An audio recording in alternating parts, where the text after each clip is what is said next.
Welcome to the historic Chatsworth House in the heart of the Derbyshire countryside, where the world's best horses and riders will be battling it out in what promises to be the toughest eventing season yet. Dressage, show jumping, cross country, who has what it takes to win? This is eventing reinvented. This is the Event Rider Masters.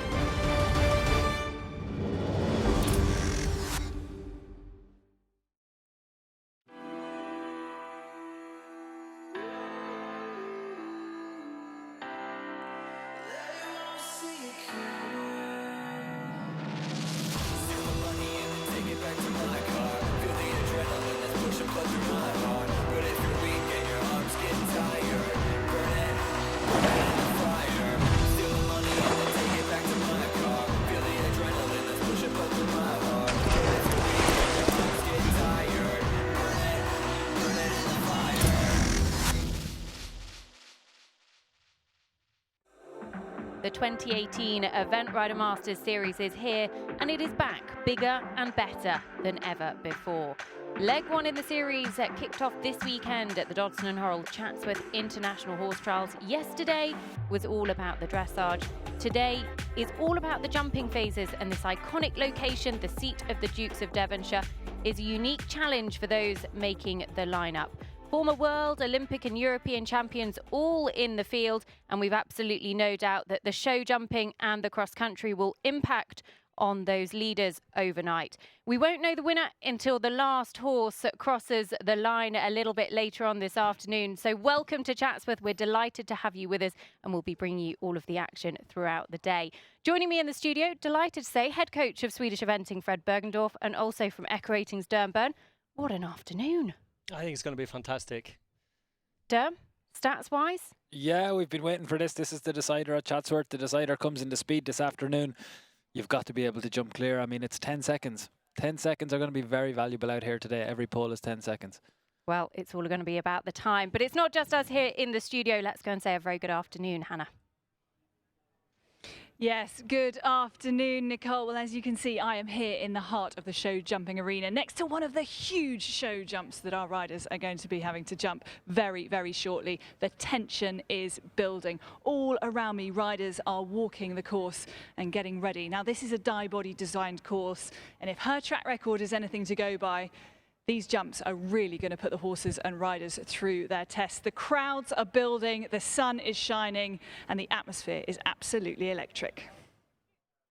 Well, we'll be coming back to the show jumping very shortly, but eventing is a unique challenge with all three phases playing their part. Let's just take a closer look at them. Eventing is a triathlon of equestrian sports, where the athletes and their horses are tested across the three classic disciplines. Phase 1, dressage. Phase 2, show jumping. Phase 3, cross country. Only perfect consistency across all of the disciplines will result in victory. Scoring is simple. The closest to zero wins. Riders need to start off with a good score in the dressage phase, and then in the next two jumping phases will do their best to add no further penalties to that dressage score. Dressage. The opening phase of eventing competition tests the harmony between the horses and riders. The horses must display contentment and willingness to perform to the ideals of dressage training, which promote a unique juxtaposition of powerful energy and relaxed gracefulness. During the dressage test, the judges scrutinize every single aspect of both horse and rider as they perform the individual movements of the routine. The stage is then set for the jumping phases of the competition. It's time to up the ante in the show jumping phase. The world's best must now swap style and grace for power and precision, as the second phase of the Event Rider Masters competition tests the technical jumping skills of horse and rider. Penalties accumulate when fences fall, the horse refuses to jump at the first attempt, or the combination completes the course slower than the optimum time. The goal? A clear round, which adds 0 penalties to the rider's dressage score, boosting the chance of a place on the Event Rider Masters podium. Each Event Rider Masters competition culminates in the holy grail of eventing, the cross country. riders and horses must adapt themselves yet again. This time for stamina, speed and pure courage. Huge jumps, challenging climbs and descents on a course of up to 4 kilometres stand in between the horses, riders and event rider masters' glory. The clear round goal once again is to jump clear and within the optimum time. The horses and riders run in reverse order of the leaderboard, with this final phase reaching fever pitch as the top 10 take to the course. When the final combination crosses the line, the champion is crowned.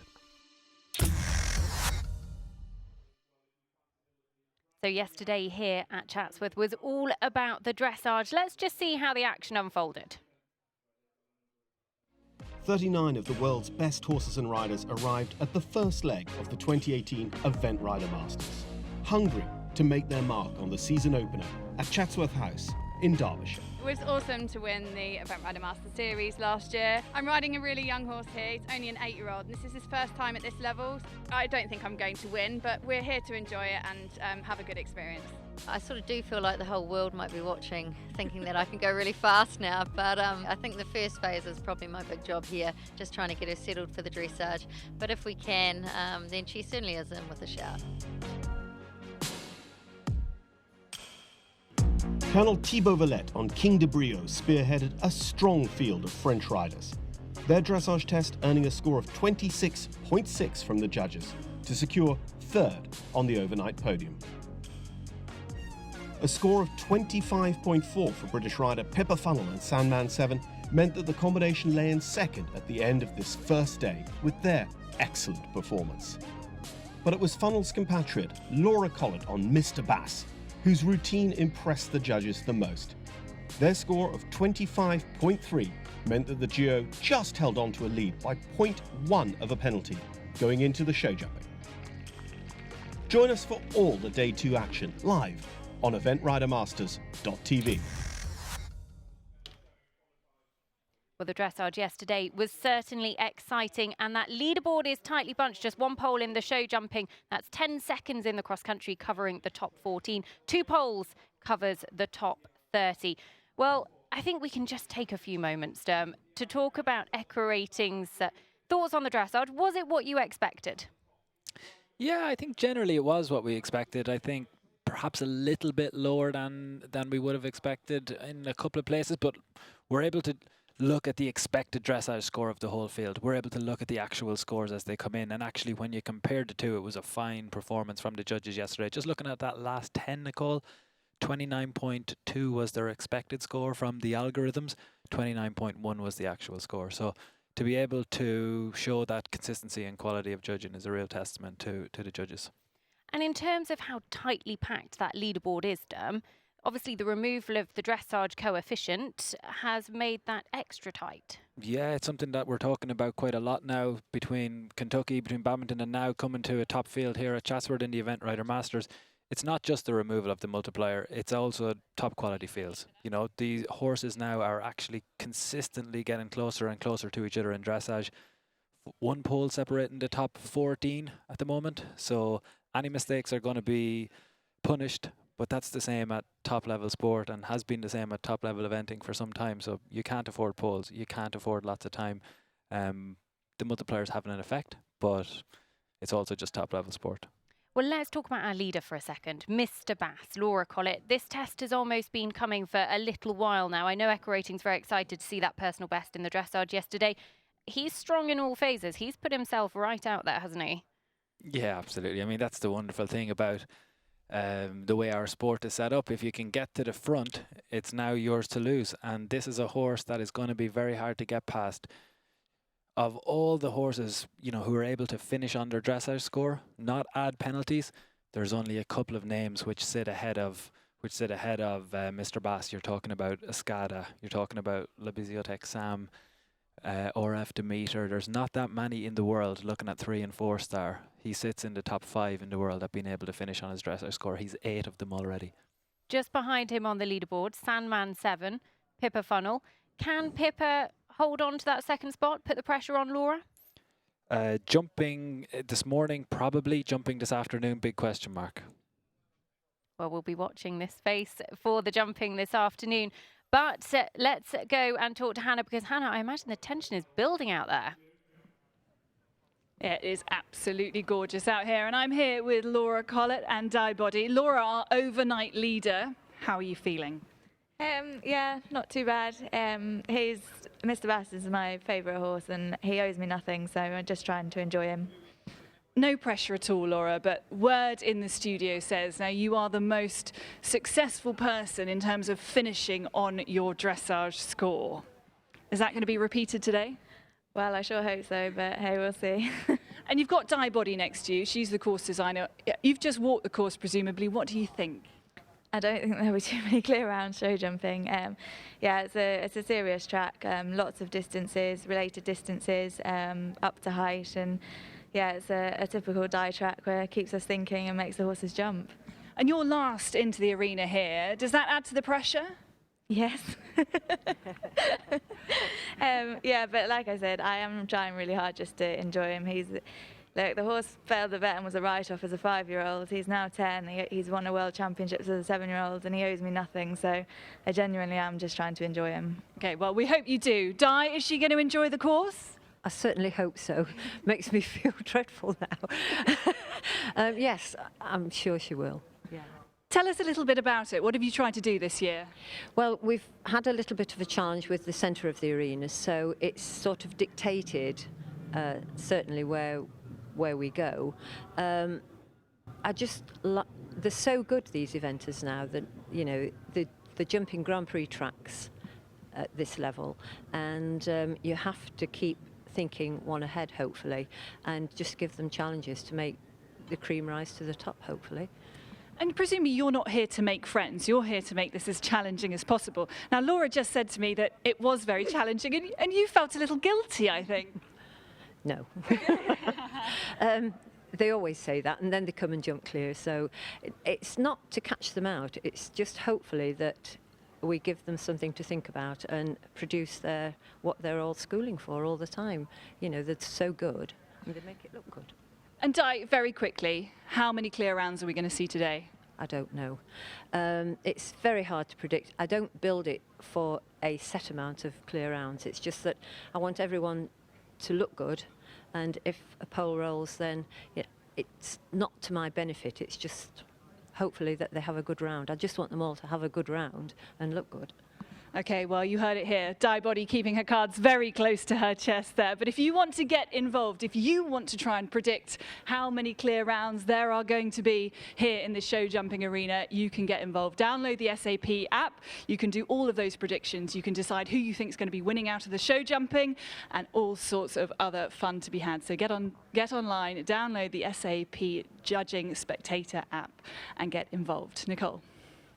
Thanks, Hannah. We'll be asking Derm for an Equa Ratings prediction. We do love our Equa Ratings predictions here in the Event Rider Masters very shortly, but there is the leaderboard. The reverse order show jumping will be building the excitement. Laura Collett, we've just heard from her. She'll be last to go with Mr. Bass. Donati and Sholi Pivoine des Touches, they made their Event Rider Masters debut with a double clear round in Jardy last year. Watch out for them. And a little bit further down, Wills Oakton, huge personal best in the dressage with Cooley Ramiro, 31.6. And finally, the combinations coming forward first. Gemma Tattersall, an early draw for her with the relatively inexperienced Chilly Knight. She'll be looking for a good confidence-building round for this young horse that she's very much got an eye on the future with in the arena. So the reverse order show jumping does mean that Laura Collett, our leader, will be the last to go. So Derm, the Equa Ratings ones to watch. Well, I think Ferry Dianamo is probably one we'd want to keep an eye on early. Tim Price and Xavier Fair. So both the prices are coming in that early running order. McLaren and Sir Mark Todd are ones that we want to see early. Bay My Hero will be hoping to jump a clear round, but Andrew Nicholson Swallow Springs is the one I would be picking from there. Things get very interesting in here. We've Sarah Ennis. I would expect her to climb, and finally you can probably pick 3 or 4 from that list there who are going to jump clear.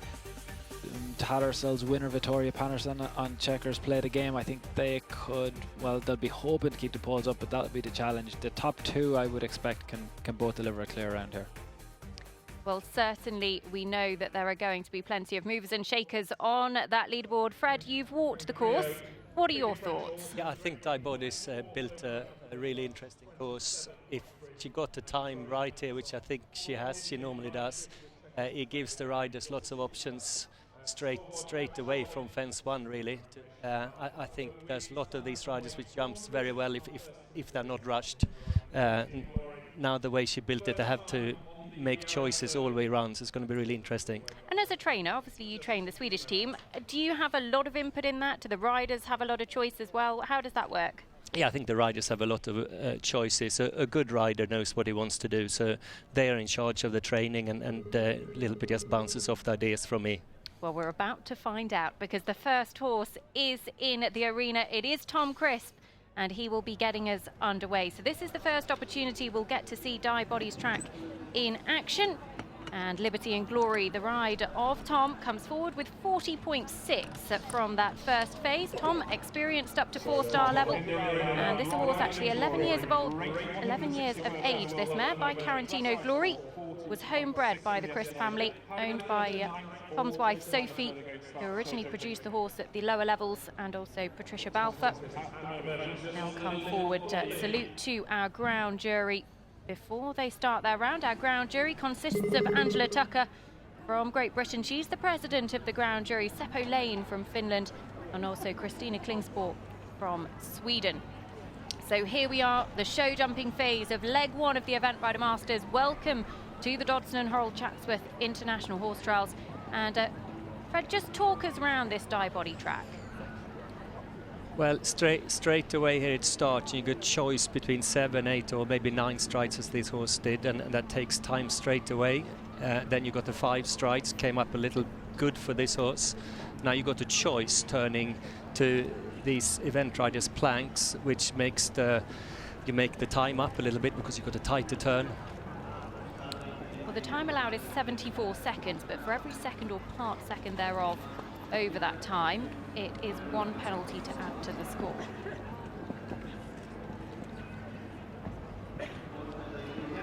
Four short strides there, but most of these horses will do that distance very well.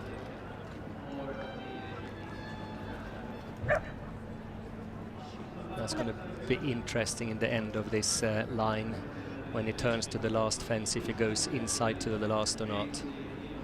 There so far. 11 seconds left on the clock. Tom Crisp, Liberty and Glory clears the last very easily, inside the time as well. Now, Fred, that was easily done. Is that an indication of things to come? Yeah, I think it is a little bit. I think we may be going to get 1 or more 2 clear runs than we thought, but he also did a really good job. What I was concerned with in the beginning, that he started a little bit steady, but he seemed to know absolutely what he was doing. Now, I've given you the opportunity to watch 1 horse round. Can I have an Echo Ratings predictions on the number of clear rounds? Fascinating when you get the opportunity to see one, Nicole, because we've seen various different types of show jumping courses. Sometimes it can be, particularly in Event Rider Masters, it can be very, very difficult if the time is very tight. We will have the opportunity to change the time. If the time changes after those 3 riders, it becomes an altogether different challenge because the riders begin to think about their lines, they begin to try and make up that time.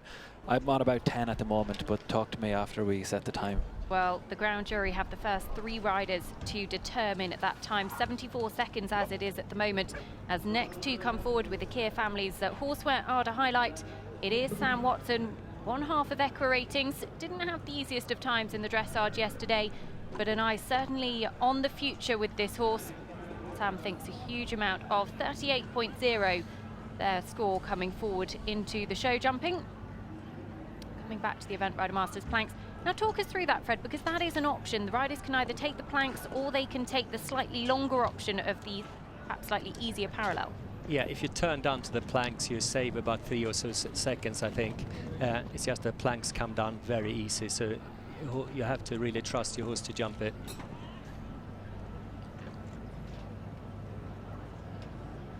Nicole, the first 2 riders that we've seen, neither of them will have been pleased with their dressage mark. Both of them have been trending much higher on their dressage, but key change that you asked me about in terms of the multiplier, Sam previously would have been 19 marks off the lead. Today he's only 12 marks off the lead. That's the difference here. Well, just turning back to the last, Sam would be delighted with a good round in this phase on this horse. And he clears the last, easily inside the time again. Sam Watson, Horseware are to highlight a clear round here at Chatsworth. And 2 rounds, 2 clear rounds, and easily inside the time. Now, Fred, if the ground jury do decide to change that time, will that change the ball game a little bit? Because yeah, definitely. riders will be chasing the clock. Definitely, they start to cut strides out. We have to remember Barbary 2017, Nicole. Barbary 2017, the time wasn't adjusted after the first 3 riders, and it did make a big impact. We began to see quite a lot of clear rounds building and building and building. There's very good jumpers still to come. Those 2 jumpers that we've seen are not bad. They're both coming off clear rounds. So I wouldn't necessarily get brought into a false sense of security that there's not going to be rails here, but I do expect the time is going to be adjusted. And Fred will be able to give us insight, you know, into what that does to the psychology. If it was to stay the same, I don't think you would be seeing a problem for horses like Mr. Bass going out first later this afternoon. The one other thing I would mention, every pull down is 10 seconds this afternoon. Well, Sammy Croyd and Arco BB away in the show jumping. Sam, a hugely talented young rider. This horse he owns himself 35.9, their starting score, in 37th position. Overnight, they take the Event Rider Masters planks, and I think we'll see that as the most popular option. Yeah, absolutely. I mean, these riders so far jumping this course very, very well.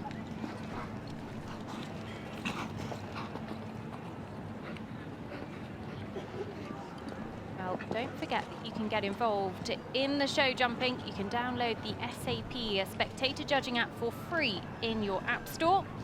That will allow you to vote for which of the competitors you think is going to win here this weekend, and which fence out on course is going to be the most influential as well. And Sam so far making this look very straightforward, Fred. Yeah, I don't want to say anything because I think this is looking extremely good at the moment. Yeah, absolutely fantastic round. So a clear round for Sammy Croyd, Arco BB, our 3rd clear round so far in 37th position. A clear round will hopefully see them climb the leaderboard. Now, a little bit earlier on, we were talking about our leader coming into the cross-country. Pippa Funnell's sitting in 2nd at the moment in the show jumping. On the SAP Spectator Judging app, you can vote for your winner. And at the moment, Pippa Funnell is the choice to take leg 1 of the 2018 series.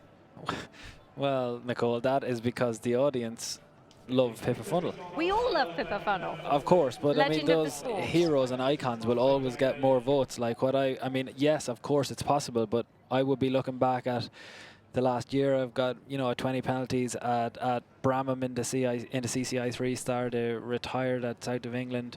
They've picked up time penalties everywhere. They're going into a time test today. Pippa's obviously a wonderful rider. Can she do it? Absolutely. Is she the favourite to do it? Absolutely not. Well, we'll be watching this space. She'll be the 2nd last combination to show jump in the reverse order show jumping here this afternoon. Now up, it is Ben Hobday and Chiletto H at 35.7 for Ben in this phase. Rides this horse for owner Rachel Foster.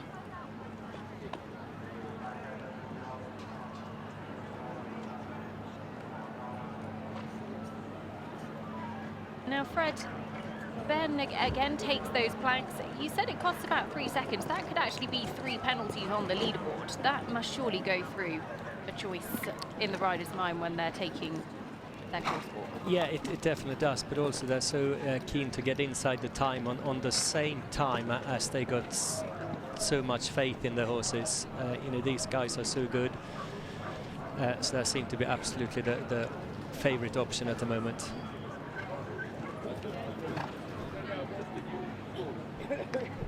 Well, news just come in is that the time has been adjusted. 3 seconds taken off the time, so it is now 71 seconds. The ground jury well within their rights to review it after the first 3 horses, and they've certainly done that. And the last comes down, gasps from the crowd for Ben Hobday and Chiletto H. 4 penalties to add for him. But he comes home with just those 4 penalties, 39.7. That'll see him drop a couple of places on the leaderboard behind Sammy Croyd, behind Sam Watson as well. And just what went wrong? What was it about that final fence? When you turn inside, like all the riders have done, you get that last fence on the turn, so you haven't really got much time to make sure that you got the good stride and the right rhythm. He had to ride a little bit for it and just lost a bit of rhythm in his balance in his canter. And Ben knew, didn't he? He looked back over his shoulder. He knew that it hadn't quite gone to plan. So Ben Hobday and Chiletto H, 4 penalties to add for them. As next to come forward, she is the reigning Event Rider Masters Series champion. Gemma Tattersall took the title here at Chatsworth 12 months ago as well. That was with Quick Look the 5th. This time she comes forward with Chilly Knight, owned by Chris Stone, 35.6. Just an 8-year-old. So coming forward in his first attempt at this level, Gemma very realistic of his chances. And Fred, in terms of bringing a younger horse out at this level for the first time, it's a big imposing arena and it is a big course as well. Gemma will no doubt have that in her mind. Yeah, and I think the difference is the jockey here. With a good jockey like Gemma, she'll know exactly how to guide the horse around to make sure he gains in confidence.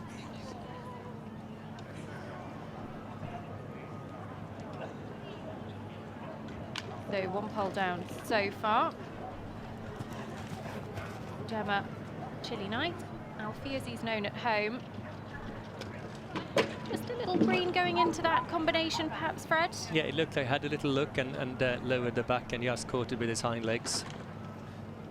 Rather rattling the SAP Oxer as well, but hopefully having got away with it. 2 down at the moment, Gemma Tattersall. The time's going to be very close as well. Just sneaks inside the new time allowed of 71 seconds.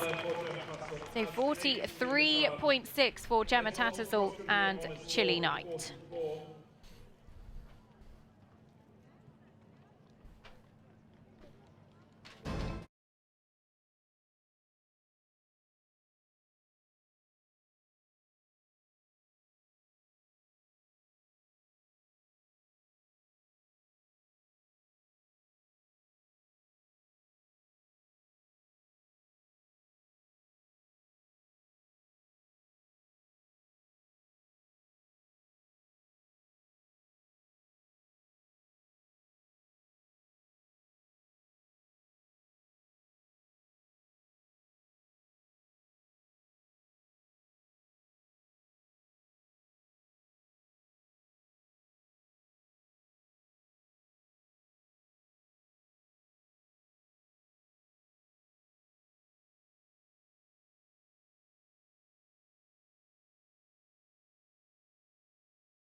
Tom Crisp, first out, first clear round. Yeah, no, she jumped really well, and it seems to set the precedence for everybody else. So hopefully it'll cause a few problems. We've got a bit of an uphill struggle to catch up, but so far I'm really pleased with how she's jumped today. And if there was one jump that was going to present any problems, which one do you think it was going to be? That's a good question, and if I could tell you that, I'd be clever. But no, I think they're all got to be respected. There's a lot comes up later in the course.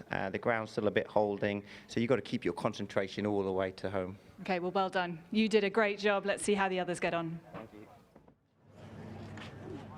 So 5 combinations have gone and 3 clear rounds so far. Dermecker ratings predicted about 10. Are you standing by that at the moment? I think I'd probably push it up a little bit from here. Yeah, we've got great jumpers to come in, Nicole. So I can easily probably find Sandman, Francis Whittington, Triple Effect, Roz Cantor. I can come back to me as we go along, but you want to check with me before if they're going to be clear? I'm more than happy to tell you. I think, look, based on everything we've seen so far, it would be wrong to think that we're on one of the more challenging ones. Although Fred's here to keep an eye on the time with us as well, because I think that is, we've already seen, I think, between the difference between the first 3 rounds and the rounds since. Well, Sam Griffiths and Gutierrez share in the arena now. Another horse relatively inexperienced at this level. Sam represented Australia at the highest level of the sport. Individual 4th at the Rio Olympic Games. 35.5 his score coming forward, living a little dangerously at times there, Fred. Yeah, he did. He still did a good job in the beginning. I think the time is still very doable, and you saw Sam taking plenty of time to get the first line down, and he was never in real difficulty. Can I give you a stat? You can. 75 CIC 3-star rounds for Sam Griffiths as a rider. I've been looking at a stat that we're going to push now, but there's over 1,000 CIC 3-star runs between 10 of the combinations here. Sam sits beside Francis Whittington and Laura Collett on 75, so huge experience. Yes, it's an inexperienced horse, but top-class jockey. You can't detract from the experience on board. Sam Griffiths just sneaking very close to that time. One-time penalty after an otherwise flawless round. Gutierrez share 36.5 at their score. And that'll actually see them just drop below Sam Ekroyd. So we'll just drop one place on the leaderboard. Sam, one of those clear rounds on 35.9.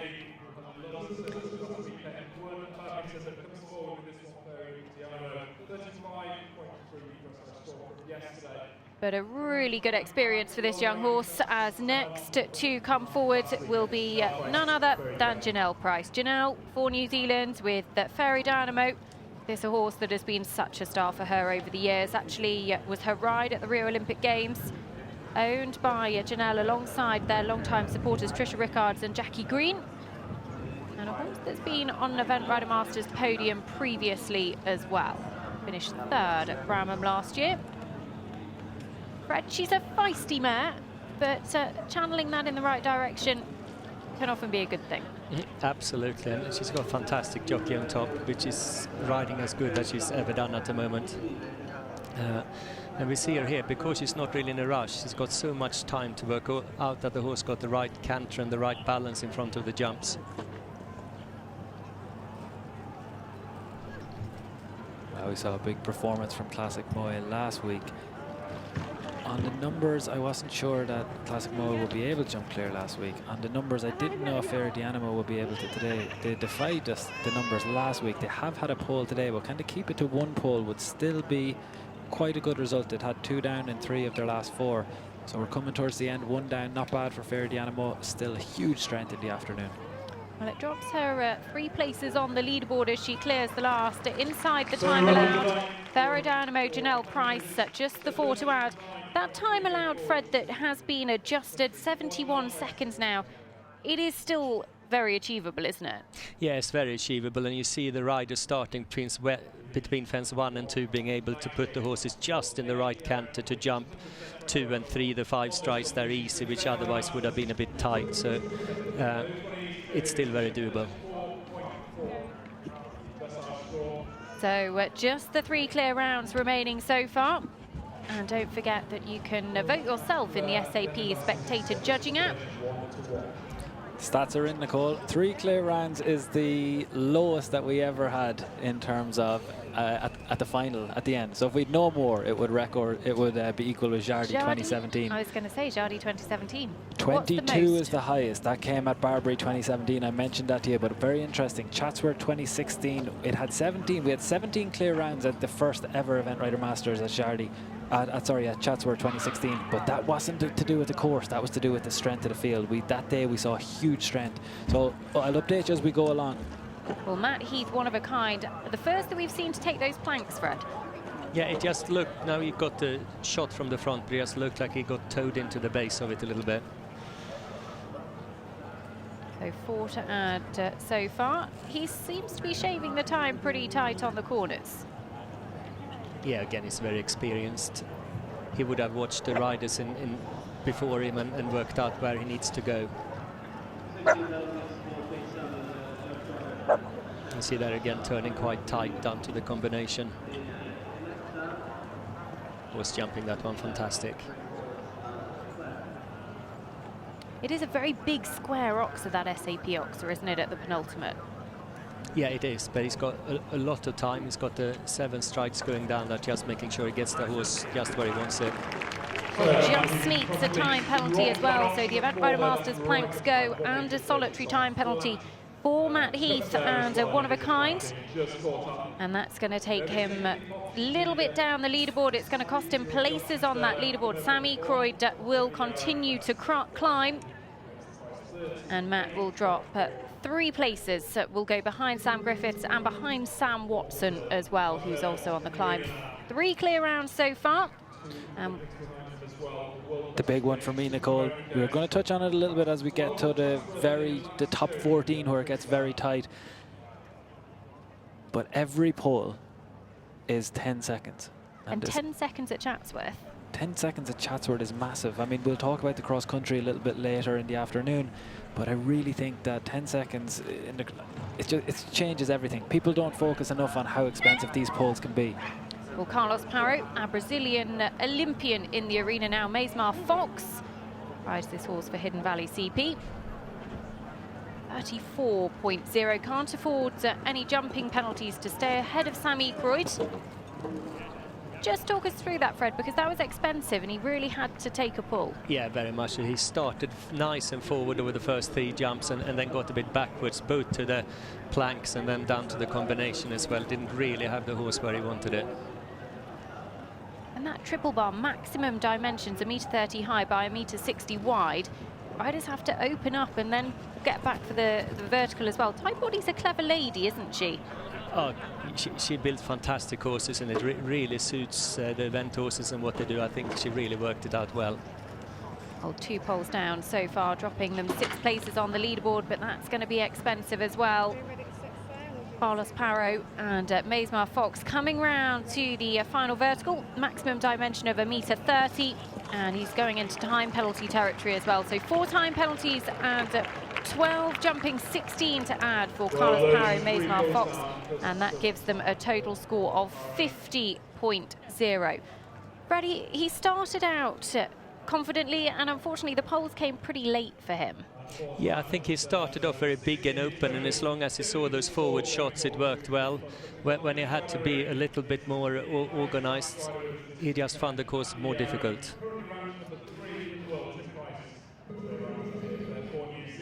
So Carlos Parro and Maxime Fox have completed 16 to add from the show jumping, but now we're into the top 30, and coming forward in the top 30, they are within 2 fences of our leader after the dressage. Laura Collett and Mr. Bass out in front, 25.3, and Tim Price, Xavier Fair in 30th position on 33.1. So a clear round now. That's only 20 seconds across the country that separates these top 30 would be influential. And this is a horse that can be fast across country. An early pole could scupper how much they're going to climb the leaderboard. Well, this is their 8th CIC 3-star, and they haven't yet finished one of these rounds with no penalties. Xavier Fair, I think what we really saw them come into their own was the time at Badminton. We've 2 balls down, but looking at the recent record, that the Burley round was expensive, but other than that, the Burley round, sorry, they'd won. They had 3 down at Aachen. Clear jumping rounds at Barbary, that was the 2017 Barbary, the CIC 2-star, and another clear round at Somerford Park, CIC 2-star. So Xavier Fair, for all his experience at the very top level, hasn't done a huge amount at the 3-star level. Not with Tim, I should say. Well, 2 poles down so far. Was that the striding you would have expected going into that SAP Oxer, Brad? Yeah, I think he had to adjust a little bit, but he knew he knew what he wanted to do there. Well, 8 jumping for Tim Price, Xavier Fair. They could have been ones to climb the leaderboard with a fast clear cross country, but it's going to be expensive for them. They were in 30th position. They're going to go down into 37th as things stand at the moment. The reverse order show jumping does mean that the last combination to come forward will be our overnight leaders from the dressage, but Tim Price and Xavier Fair, well, 2 down, 8 to add for them.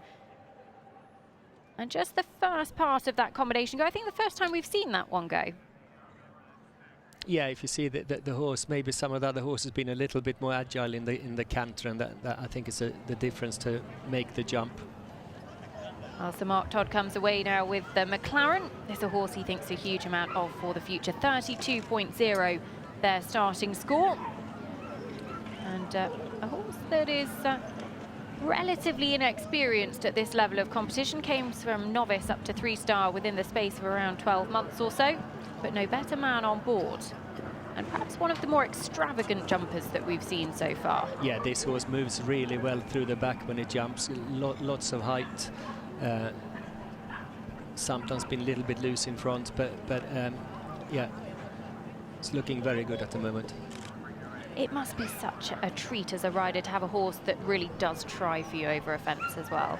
Oh, it's unbelievable. It's as if he has been riding motorbikes all the time and suddenly get in a Ferrari. Well, this is a horse that really reminds Mark of his double Olympic champion Charisma. Diminutive in stature, but enormous in heart and talent.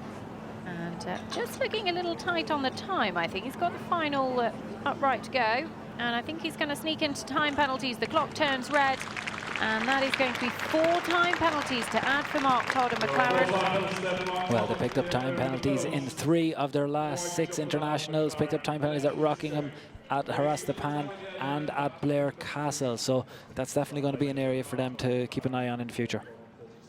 Well, still a relatively inexperienced partnership together, in so much as Mark only took on the ride last year, but McLaren 4 time penalties, clear jumping with Sir Mark Todd.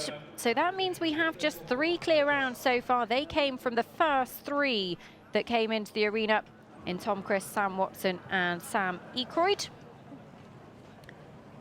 As next to go, a firm Event Rider Masters favourite, Bill Levitt and Shannondale Titan. Alfie, as he's known at home, 31.8 in the first phase. This is a horse who's finished 4th, 5th and 6th in Event Rider Masters legs, but never on the podium. Bill will be looking to rectify that this year, but a horse that has been such a wonderful servant to him, and one that we've seen on a number of occasions in the ERM series, Derm. Yeah, 10 times we've seen him, so as you say, he's become a favourite because he's always around with us. We have lost the pole already.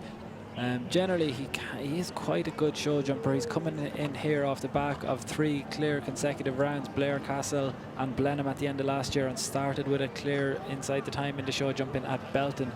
So we'll be disappointed with 1 down. Fred, we've definitely seen a difference in, I mean, we did say the time still felt gettable, but we have seen a difference since the time has been adjusted. Is it psychological at times? Is it just a little bit tighter? I think obviously the time is making these riders go faster, but psychologically I think it's a big thing, and I think we're going to see that more and more as we get closer towards the leaders. 4 jumping 3 times, so another to sneak into the time penalties, and it is expensive. For every second or part second thereof over the time allowed of 71 seconds, it is 1 penalty on the board, and with that leaderboard so tightly bunched together, it can certainly prove expensive. So Bill Levitt will drop down at the order to around 38th position, and Sam Ekroyd really is climbing with Arco BB, courtesy of that very good clear round. Next to go, though, it is for France, one of 8 French combinations in the field, Arthur Dufour, with Simi, 31.7 their starting score, 26th position after the first phase, and sounded like that just went there, that early Oxer.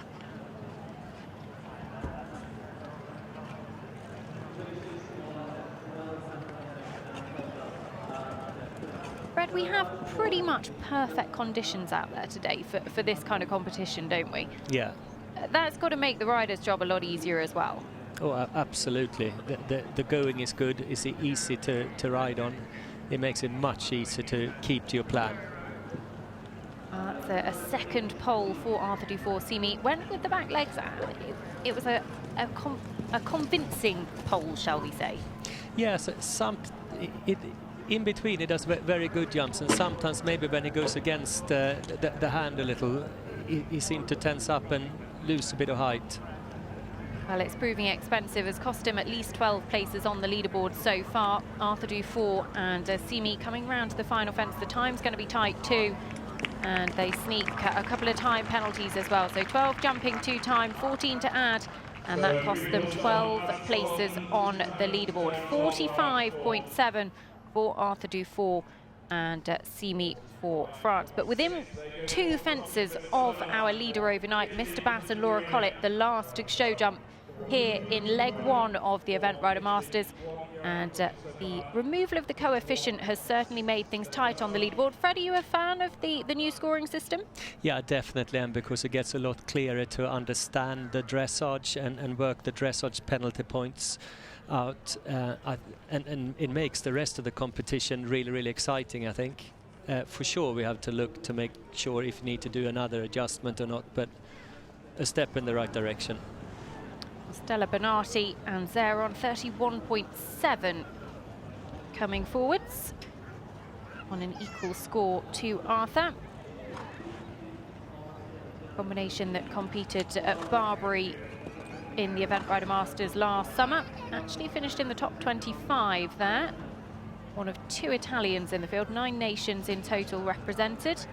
Looks to have taken a wider line really onto this triple bar. That could really affect the time as well. Yeah, and I thought a wider line into the planks as well. So let's see what happens to the time when it comes towards the end. Sometimes with a wider line, does it mean that you can keep moving more forwards though?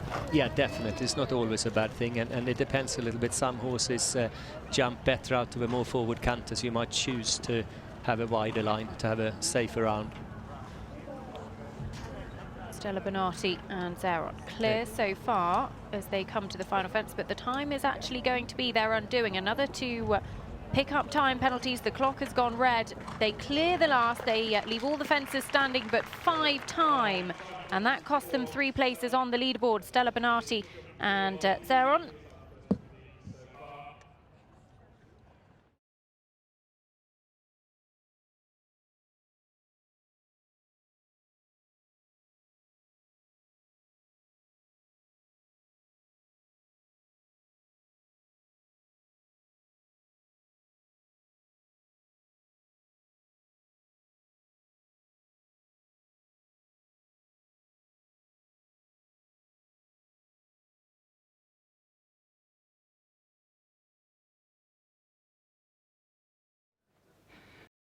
Performance manager for Team GB, what do you think of the show jumping so far? I mean, it's a really exciting competition. I mean, the track's a big track, the time's tight, they've got to ride the inside lines, and everybody's rewarded through forward riding. But at the same time, where else do you create this amount of atmosphere when the show jumping becomes before the cross country? So the ERM have really got that right. There's a real buzz around the arena. And very quickly, we had a few clear rounds, and then, well, in fact, we're going to have to move out of the arena because we've got the next jumper in, Nicole. Well, I imagine as a performance director, Dicky does like to see his riders under pressure, and I imagine that's also a situation you like as well, Fred, for the Swedish team.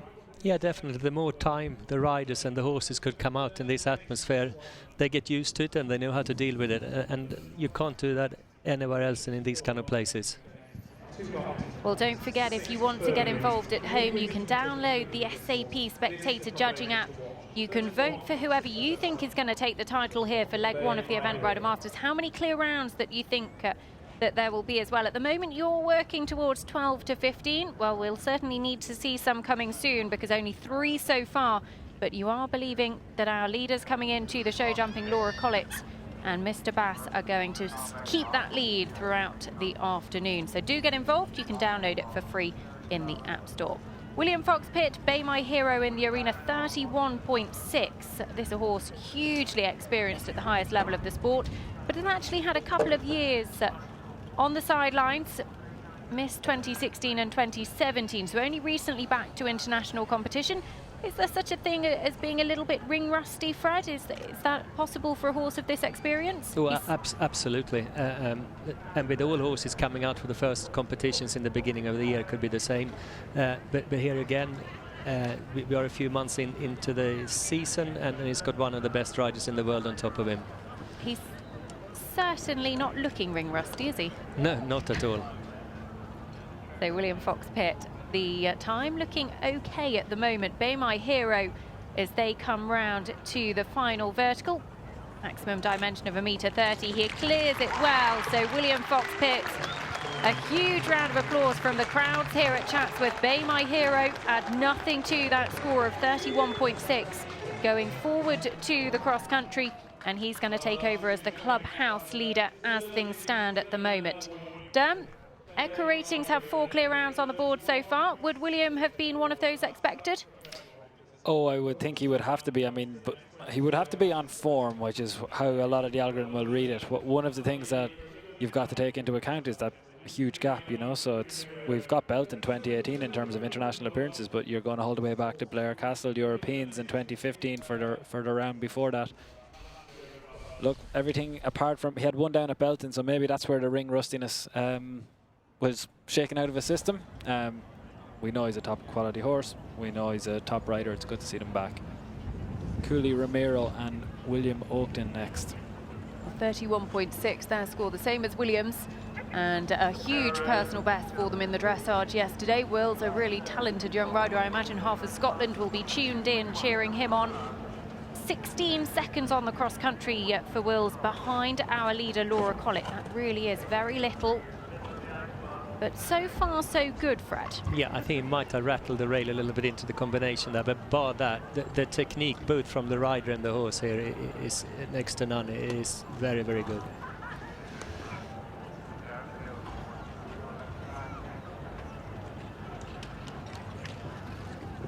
Just giving Cooley Romero a bit of a reminder down there. There's a lot going on that side of the arena, isn't there? Yeah, for sure. And I don't know if it was the crowd or he saw something in the fence, but he seemed to be back in good rhythm again.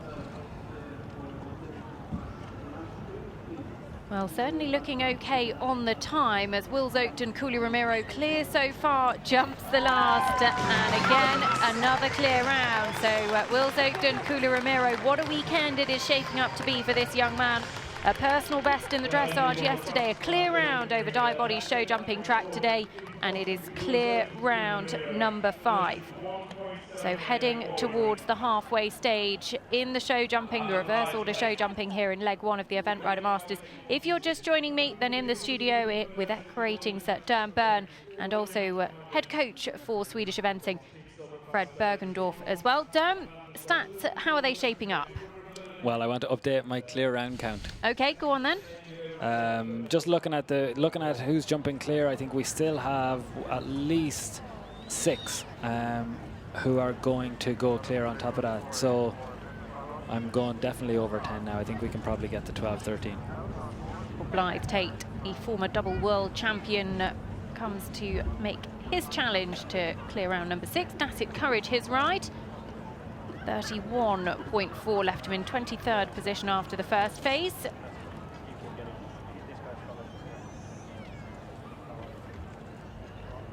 And Blythe, a man of huge experience, Fred. Huge experience, not just in eventing, but in show jumping as well. He had to work a little bit there, but I expect him to be on top of what he's doing. Coming to this penultimate line. Clock is ticking down quite quickly, actually. I'm not sure how much time he's going to have to get home with Dassit Courage. 31.4, can't afford any penalties to stay ahead of Wills Oakton and William Fox-Pitt. Will he make it? Going to be close. I think he's just going to sneak it, but it's very, very tight. Oh, just crept over. A solitary time penalty for Blythe Tate and Dassit Courage, but an excellent jumping clear round. 32.4, costs him a couple of places on the leaderboard, just goes behind Wills Oakton and William Fox-Pitt. And Blythe, one of the most experienced riders in the field, a former world champion. We've got former Olympic champions, European champions as well. And if you at home would like to get involved, you can download the SAP judging app. And you can also offer style marks for each of our riders as they come out on course. At the moment, no surprise, William Fox-Pitt and Mark Todd judged as the most stylish riders. I imagine if we counted their senior team appearances between them, there would be rather more than a handful. Well, next to come forward, it is young rider Emily King with Jane Delmissier's Dargan. 31.2, Emily's dressage. Again, can't afford any penalties in this phase to hold her position on the leaderboard ahead of Wills Oakton and William Fox-Pitt.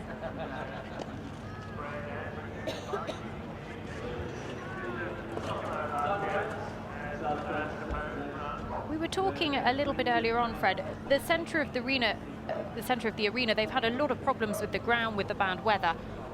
So they've fenced off a large proportion in the middle, but actually it's been holding up relatively well. I think it's holding up really well, and you see Emily riding here doing a really good job.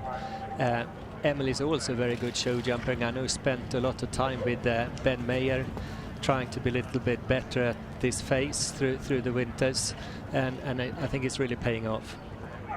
How much influence does it have working with somebody who's in that pure discipline? Well, I think it helps a lot. Whoops. You know, they can just take it to the next level. You get inspired, you see what they do.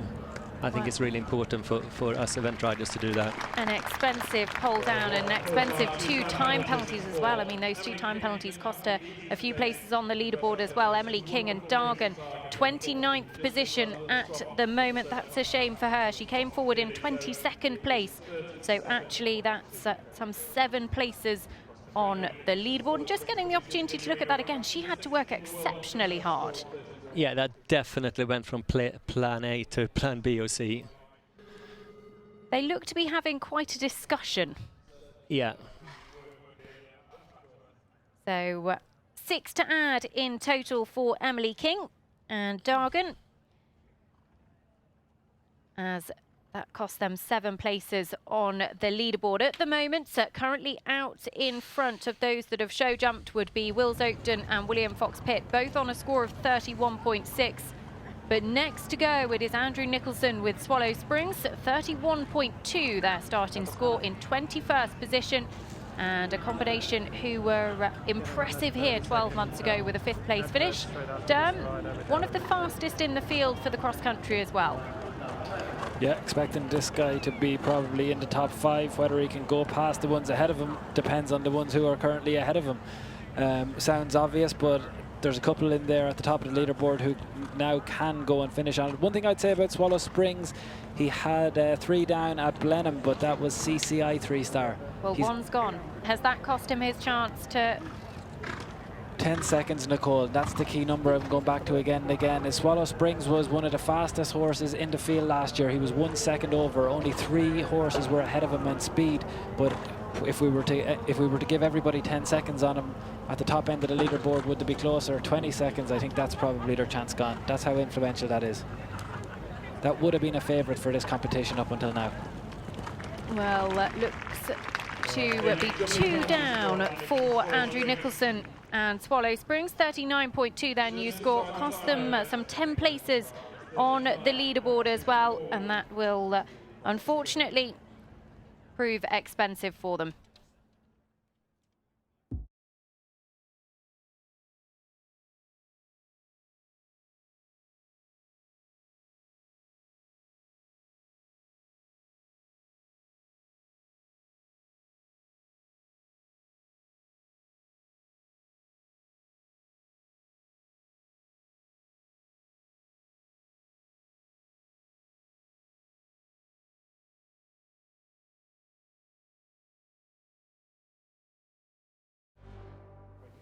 I'm here with William Fox-Pitt. William, fantastic round. You must be delighted.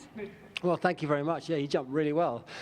Gave me a great feel. Yesterday he was a bit buzzy, but it really came into his own today, and he sprung off that ground, and he enjoyed this lovely ground and jumped his socks off.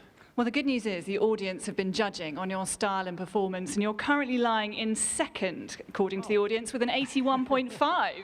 Who's beating me? Do I tell you? Sir Todd, I'm afraid. Well, yeah, that's pretty damn good. So, yeah, thank you, audience. But, yeah, I keep on trying. You know, I'm getting a little older, but still trying to be a little bit tidy. So that's good news. OK, looking ahead for this afternoon? Yeah, I'm really looking forward to it. He's a lovely horse, and it should be fun riding around there. It's a good course, and... yeah, he should find it nice and easy. Whether I'm quite quick enough, I'm going to have to get my butt in gear, aren't I? All right, well, let's carry on with the show jumping. Thanks, William. Thank you. Well, one of the most stylish riders, I think we'll all agree. But don't forget, you can get involved with the SAP Judging Act. And this next rider is one that the man sitting next to me in our studio is going to know very well. Ludwig Svenestall with Andrew Ayres' Bala missed 30.8 at their starting score, and we're into the top 20, so halfway through the show jumping. Fred, you are head coach for the Swedish eventing team. I imagine you know Ludwig rather well. Yeah, I know Ludwig, and I know the horse Bala missed. It's a horse which is really, really talented in all three phases. Maybe was a little bit tense to get fantastic marks in the dressage yesterday, but still did well, and he can both jump and on the day be extremely fast across the country, so we have to watch and see. Got in a little close, perhaps to the second, but still clear. Are you very much watching this combination with one eye on the World Equestrian Games? Yeah, definitely. No pressure, Ludwig. He can't hear us, that's okay. Well, they did jump clear at Gackham. That was their big finish in 2017. They also jumped clear in the show jumping at Bramham in the CIC 3-star. They have had a pole at Ballindennis early last year, 2 at Barbary. And a pole down here, Fred. What happened there? The horse just went against him a little bit, so they were absolutely wanting the same thing into that jump, unfortunately. Not too expensive in so much as it costs him 3 places on the leaderboard. If he can do damage limitation and keep it to 1, his time looks okay, and he looks to have been pretty tight on those turns as well. Yeah, I think it's really important to learn to ride tight turns so you don't have to rush the rhythm. Well, 1 pole down for Ludwig Svenestall. Bala missed a 30.8 dressage. 1 pole in the show jumping gives them a total of 34.8. So they drop a couple of places on that leaderboard, go behind William, Fox-Pitt, Wills Oakton and Blythe Tate. Will he be pressing down on the accelerated cross-country? We saw him go quickly at Gackham. More of the same on the Chatsworth Hills? I think it depends a little bit. I think he'll come out and judge a bit depending on what the other horses are doing, and then take a view from there. If he decides to go fast, he can definitely be very fast. Well, watch this space. You've got to be fast here at Chatsworth to be in with a chance. And Ludwig Svenestall, don't write them off with Bala missed. Well, next to go is a young lady who set a new world record for Zimbabwe in the dressage yesterday with the Shamwari Syndicate's Biarritz. 30.6, a new record for them. Beat their personal best from Chatsworth 12 months ago of 30.9. Inside the top 20 in 19th position, and this is a horse that actually Camilla rode at the Rio Olympic Games, finished in 35th position over in Rio. But one I know Camilla has huge hopes for in terms of moving forwards. And it's brilliant to see so many nations coming forward and being represented here as well. Yeah, it's fantastic, and just the Event Riders Masters is such a medium to sell our sport.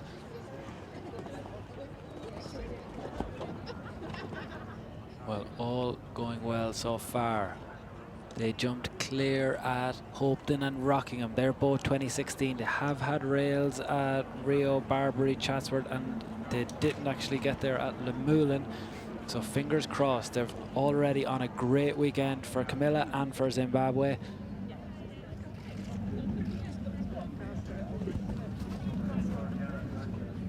Clear so far as she comes to this final line, but I think she's down on the clock, Fred, would you agree? Yeah, she started quite slow. She got 9 strides to the first fence, and I don't think turned too tight down to the plank. So let's see if she speeded up enough.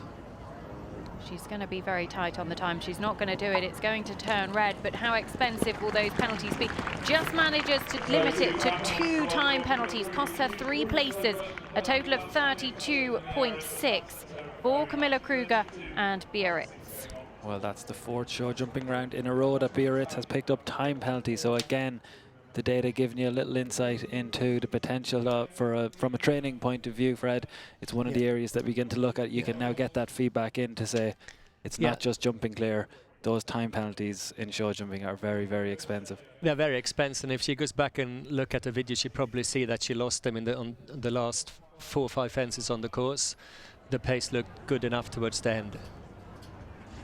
Next to go is another combination for France. A big event here in terms of the French selectors watching Ahead of the World Equestrian Games, it is Maxime Livio, Calauda Mare, 30.4 their dressage, 17th position after this first phase. And Maxime has been hugely successful at 4-star level with this horse. And they're pretty much mastering the FOD, aren't they? Certainly at the very top level of the sport. You know, as you say, they've come second at Lexington, first at Pau, and second at Le Moulin. That's their last 3 runs. All of them, they've finished on their dressage score. We're going to be talking about that FOD. Maxime, I hear the crowd. No, all still clear. Maxime is one of the favourites for this competition this weekend. Has to keep the poles up. He's doing a great job so far. The horse looked really keen to start off with, but still jumping very good. Doesn't look the easiest to ride sometimes. No. The time looks okay. Maxime Livio and Calauda Mare. If he can come round and clear the last, this is going to be definitely one to watch in the cross-country this afternoon. Well, he certainly wasn't taking any chances with the time. Clear round number 6 goes to France. Maxime Livio, Calauda Mare, 30.4. One big to watch moment. this afternoon. Very big moment in the series. He had in the leg. He had to make sure that he got that clear jumping round. He's just over the magic number of 30. That number was one we put up very early to say if you're at 30, if you can finish very close to 30, you're going to be very, very competitive. You're looking at a very fast horse. The fact that he's jumped clear, he's back as a favourite for the podium at this leg for me, and that's not an easy thing to say when you're currently looking at a horse in 18th position. Definitely a favourite for this afternoon for me. So Maxime Livio, Calauda Mare, clear in the show jumping. They go forward to this afternoon's cross-country on that score of 30.4. They're fast for France. France dominated the podium here. 4 of the top 5 places, including all of those in the top 3 back in 2016.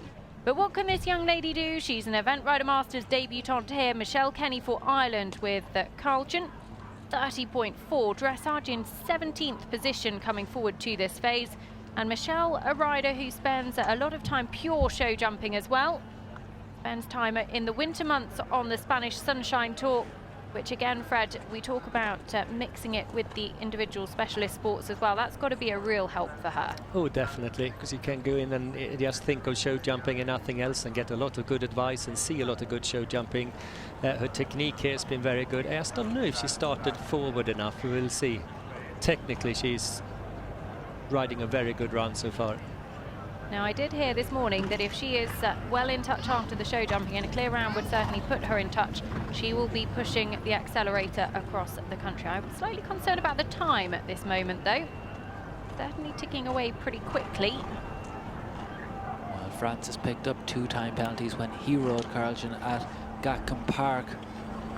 The time is going to be influential here. It's going to cost her places on the leaderboard. Michelle Kenny and Carlton jumping clear, but some 3-time penalties to add, 33.4. But that drops her below Maxime Livio, Wills Oakton and William Fox-Pitt on that leaderboard. And Fred, we've talked about the time. Just a word on that, because Michelle, an immaculate clear jumping round, but unfortunately just not quick enough. I think a few of the riders lose it from the beginning. They're a little bit steady down to the second fence, and they may be giving themselves 1 or 2 more strides than they need turning back to the planks. Whilst you're going down the lines, it's not so much you can do. You need to keep to the striding, but on the turns and those longer distances in the beginning, you can definitely be a bit quicker. Well, it's going to cost her some 5 places on the leaderboard, Michelle Kenny and Carlton. But next up, Izzy Taylor, Call Me Maggie May for owner Tom Strong. 30 in the dressage yesterday. Izzy was really pleased with this horse's performance in that phase. And a horse that actually doesn't stable with Izzy, stables with her owners. And Izzy rides the mare 3 or 4 times a week. And in 16th position coming into the show jumping.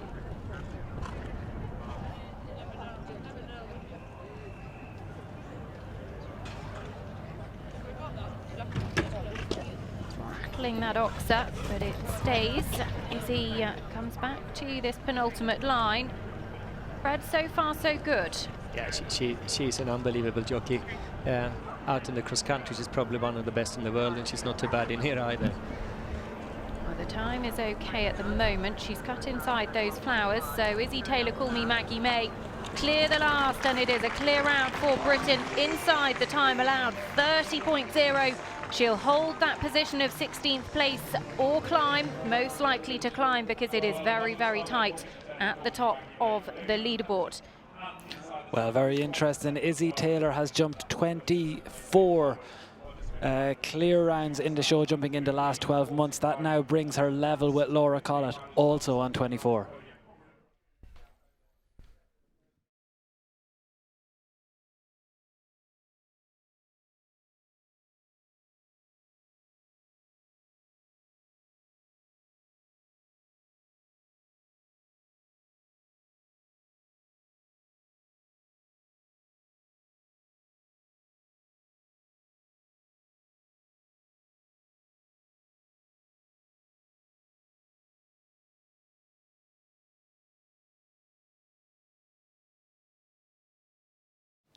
Maxime Livio, a clear round, putting you into the top spot. How does it feel? Well, my horse was a bit nervous. I can't do exactly what I would like, but he's so generous, so careful, so all what you want. So even with him like this, a little bit hard to manage, he was super, super safe and clear and with powerful jumps. So I'm very happy, and I'm waiting to go on cross country with him. Is he going to be quick round the cross country? I hope so. He can be, but for sure it's much more easier for him on the long distance. But we will try. Okay, very best of luck, Maxime. Thank you. Thank you. Well, you guys at home on the SAP Spectator Judging App, actually nobody yet has predicted that Maxime will take the title here this weekend. We nicknamed him on the preview show on Friday evening with Equa Ratings the Silent Assassin, or I should say I nicknamed him the Silent Assassin because he does climb that leaderboard and he can strike with a very fast clear round across the country, so don't discount him, keep a close eye. Well, next up, we're into the top 15. Willa Newton within 12 seconds of our leader, Laura Collett, and Mr. Bass, who will be the last to jump. Chance Remark, she was delighted with his dressage yesterday, but an early pole, Fred.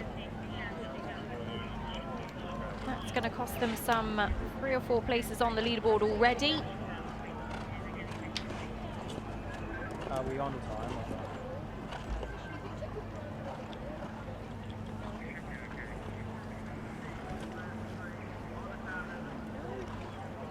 No, turning back to this big triple bar. And that distance has ridden pretty well so far. Yeah, I think it's so obvious for the riders what they do. They come in big over the triple bar. They need to sit up, get the balance right. The distance is not very long, so even though it's technically difficult, it's quite clear what to do. Well, Willa Newton, Chance Remark, 7 places on the leaderboard. That first pole cost her, but an extra 6 places the second pole. It really is hugely expensive. And she'll want to leave the last, but unfortunately that goes as well inside the time. 12 jumping for Willa Newton and Chance Remark. And having come in 15th place, she's dropped some considerable number down to 36, Fred. That is just how tight it is. Yeah, that'll definitely hurt a bit. I think she had a good round in the middle. Never really got the canter going to start off with, and we just got that tight turn again towards the end. Well, now we will be looking in just a moment to the top 14, and these combinations coming forward are all within 1 pole, so that adds 10 seconds across the country of our leader going into the show jumping, Laura Collett and Mr. Bass, who will be the last to jump. So within a pole of our leader, a clear round here is going to be very, very... That horse started really well over the first fence, and he just takes the jumps a bit too far forward, jumping plenty high enough but not coming up quick enough. Some 12 places on the leaderboard. Those 2 poles cost Matthew Van Lanegem and True Blafette, and a horse that actually show jumped clear over in Jardy last year. When Derm was talking a little earlier on, we only had 3 clear rounds that day. This horse was one of them.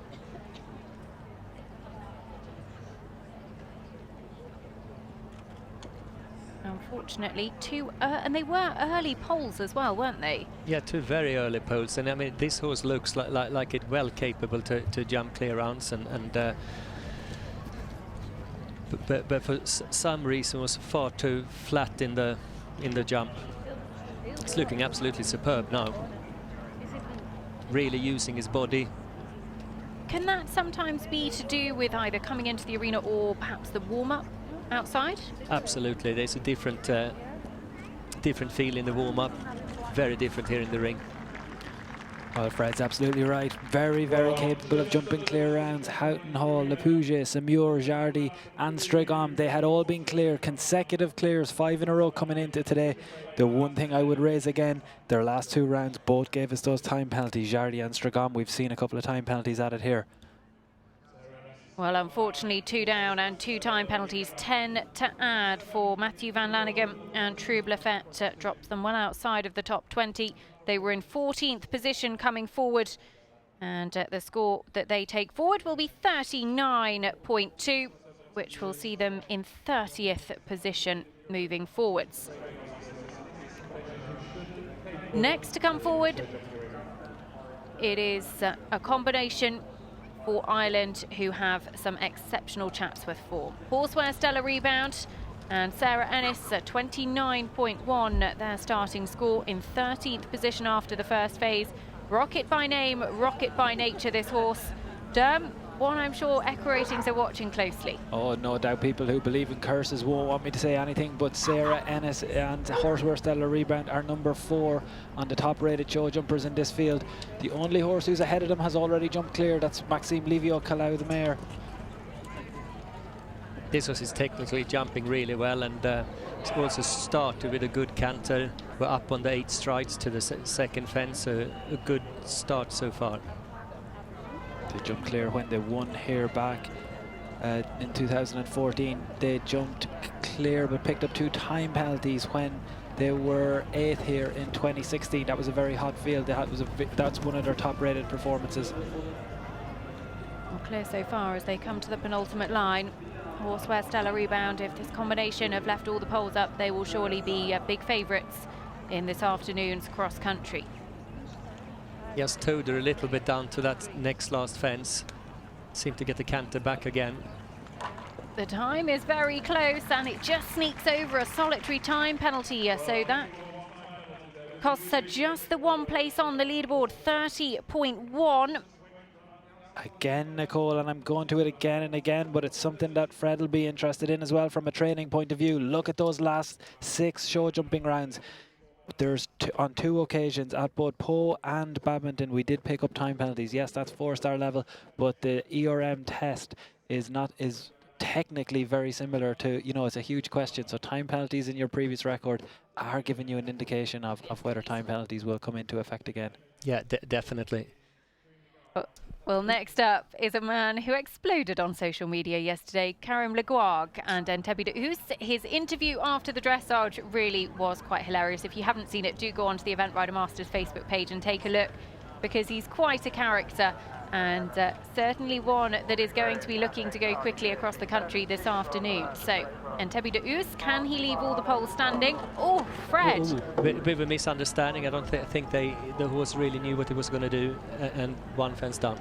Big moment for me in the series, in the leg. Big moment, because that's 10 seconds. Entebbe D'Us, he's been talked about a lot as people expect him. That's it for me. People are talking about Entebbe D'Us as being on the podium. I think we've seen his podium chances go. 20 seconds, he's going to give people on him 2 poles. Too much for me. Well, he drops down to 25th place from 11th, and he just doesn't look to be going smoothly in there, Fred. No, haven't really. Exactly. Never really found the rhythm in the canter. Lost a little bit of confidence? Yeah. So that is 4 penalties for the refusal, but obviously the time is going to be very influential as well. So 3 jumping penalties so far and the 1 refusal. So the fence will be rebuilt. Karim will be given the opportunity to represent. But as a rider at this point, after something like that, What do you do to make your horse full of confidence to finish the round with a good experience? Well, so then maybe you don't go for the time anymore. You take the turns out a little bit. You make sure that you got the horse really well presented towards the jumps. We just get the chance to see that again. What quite went wrong? Well, it started a bit earlier on where I never really got the canter the way he wanted and got no balance to jump from when he gets to the fence. Well, coming round to represent Entebbe de Us and Karim Le Guag, and Karim had to work pretty hard the second time round as well.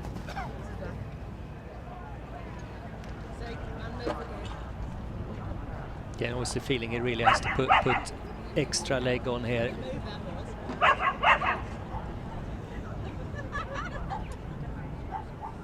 So Karim Le Guag, it's an expensive round. The time penalties are racking up as well, and that's going to take them well out of contention. 24 to add in total. They drop right down the leaderboard to 39th position, having been 12th, in fact, coming into the show jumping.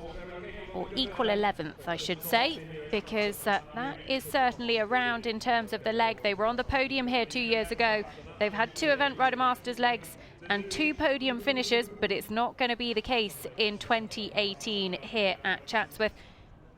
In terms of going away and working on that, Fred, what would be your take on it? Well, really just... if you know the horse, you know if this was just a one-off or if this is a trend, but definitely maybe putting the fences down and working a bit more with the canter going forwards and backing up. Just you have control all the way around and get the horse confidence. It looks very much like an outlier when we look at the numbers, Fred. They did jump clear and inside the time at Buccleuch CI. At CIC, it was Harastapan. The time before that, they jumped clear. 1 down at Jardy, very tough track in the Event Rider Masters class last year, and 1 down at Chatsworth here last year. So certainly we don't see many rounds like that. They'll be hoping to come back from that reasonably quickly. Well, next to go, another Frenchman it is, Donatien Choly. And Pivoine de Touche, 28.9 their dressage in 11th after the first phase. Well in touch with our leader, Laura Collett. Within a fence of that lead at the moment. Went clear to Jardy last year, down one of only a few on a really influential track. Pivoine de Touche is in our top 5 rated in the field. He's 6th in the field, but you'll be interested to know, to follow on from my last point, Entebbe was actually ranked as 5 in the field coming into today. That shows you how big an outlier that is. Pivoine de Touche sits just behind him on the show jumping ratings. Sarah Ennis has jumped clear. Calauda Mayer with Maxime Livio has jumped clear. Donatien will be hoping to replicate that.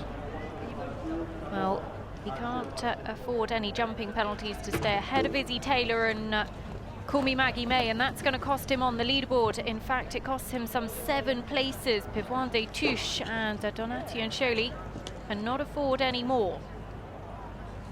Could be too much already. He's gone beyond the magic number of 30. He's not as fast as some of the people who are ahead of him. All to do for Donatien now. Well, the last goes as well. That really does take them out of contention. 2 down for Donatien Choly and Pivoine de Touche. Costly for them. And unfortunately, that is going to really take them out of, I say, contention on the leaderboard. But one of the top-rated show jumpers in the field, it is a tough track out there. Well, I mean, that's when it gets very interesting. When you see your top rated having poles down, it begins to just tell you what's going on. What I would say is the top rated so far has jumped clear, Calauda Mayer. That's the one for me.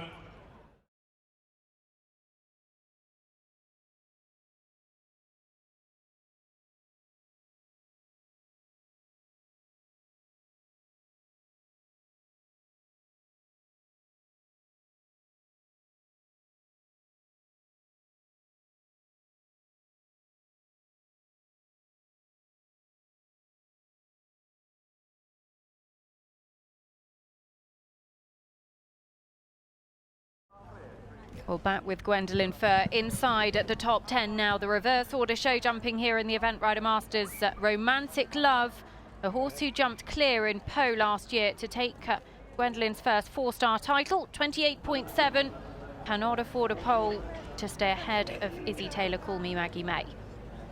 Fred Bergendorf and Dan Byrne in the studio with me.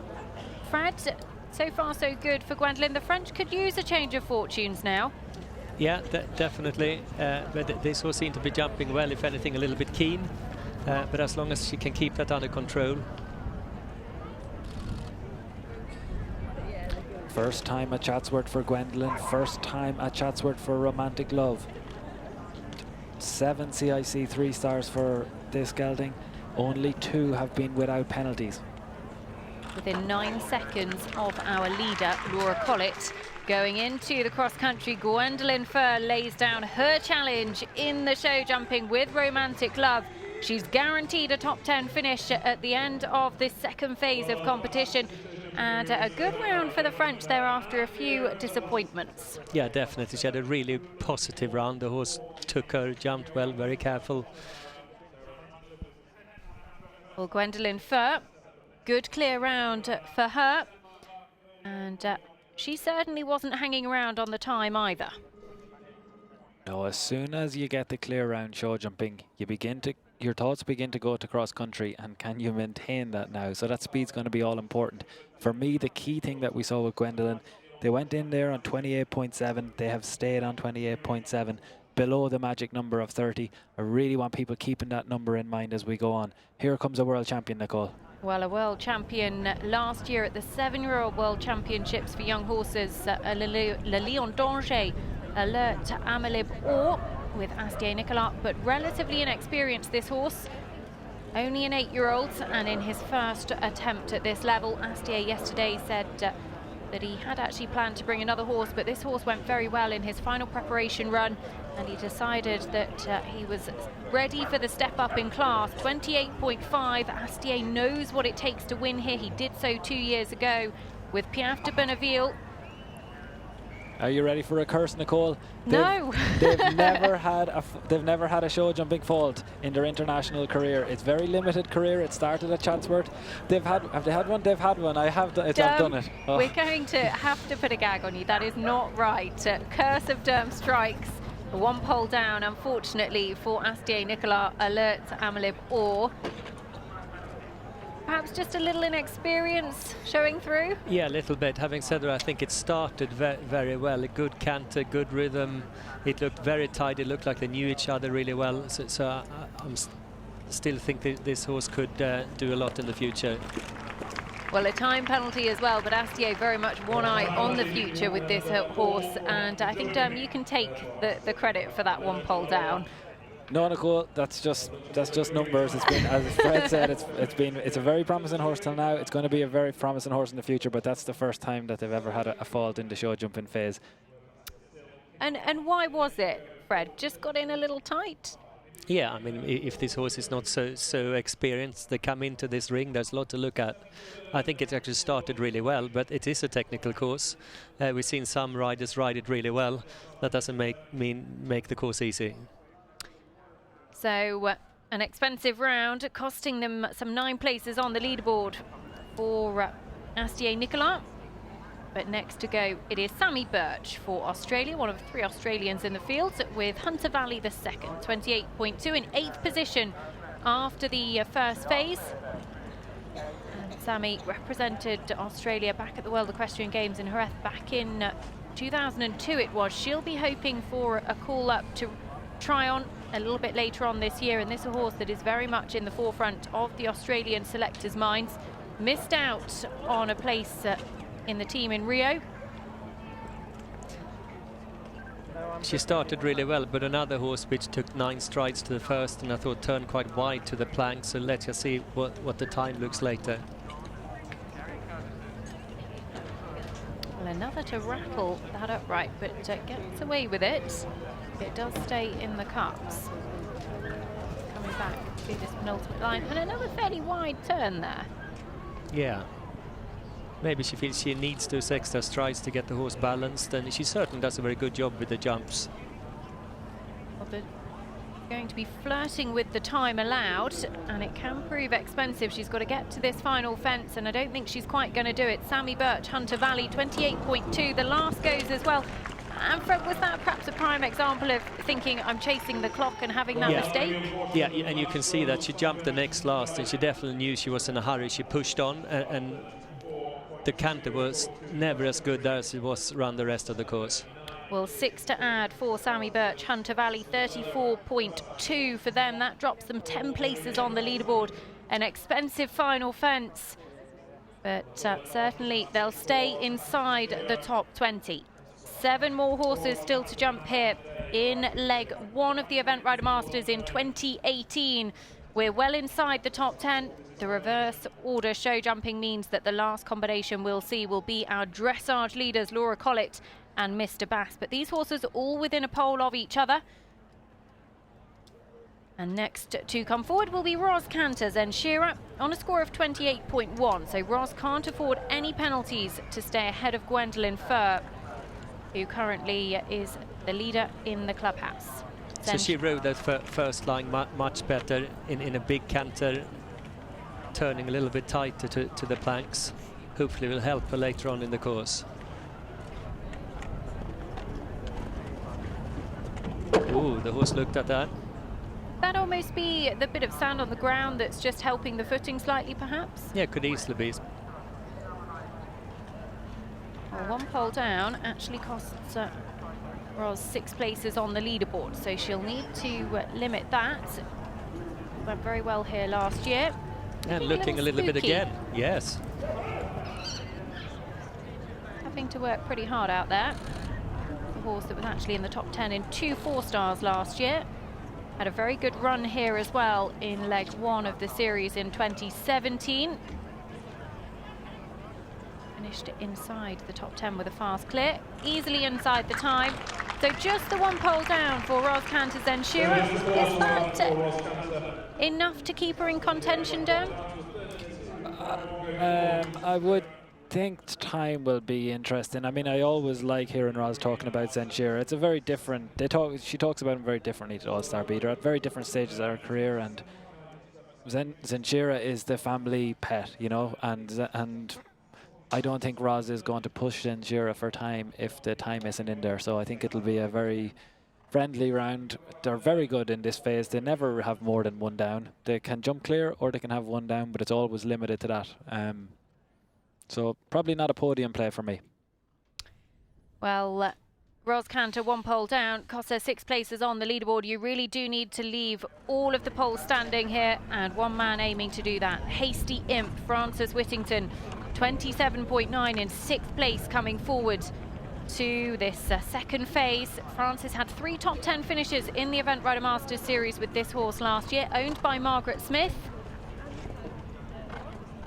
Good show jumper. This is his 20th CIC 3-star. He's already jumped clear in 7. He's looking for 8 today.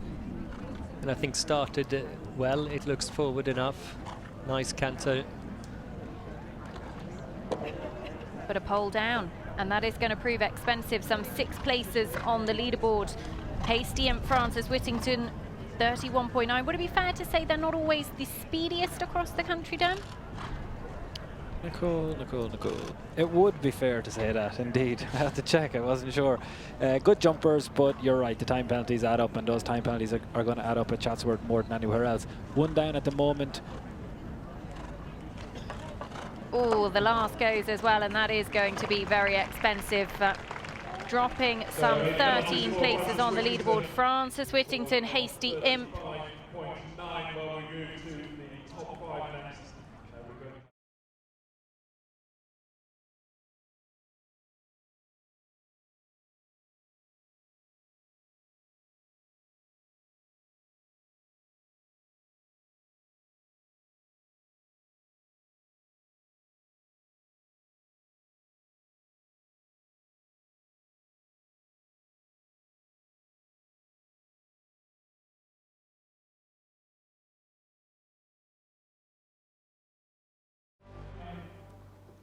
I'm with Ros Cantor. Ros, you had 1 down. How are you feeling after that?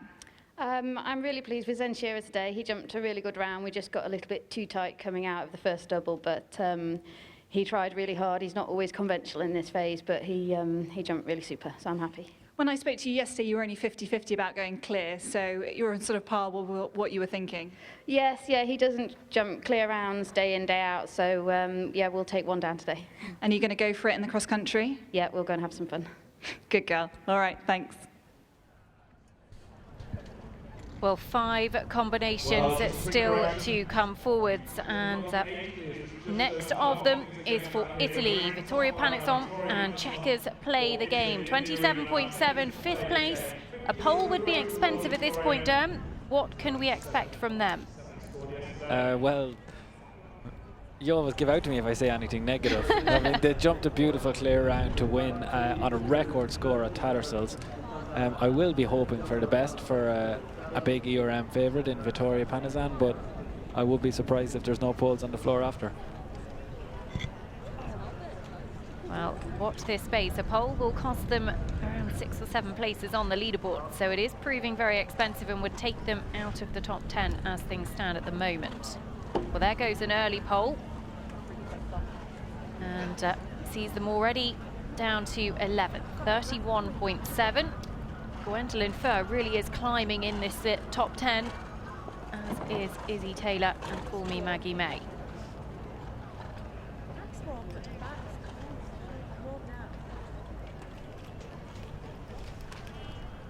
Fred, she's taking some reasonably tight lines though in terms of time. Yeah, it's probably just to give her the chance to ride the canter just in the pace she feels the horse jumps the best in. The one fence she had down, the horse has towed her into the base a little bit much, settled down into a bit of a better rhythm.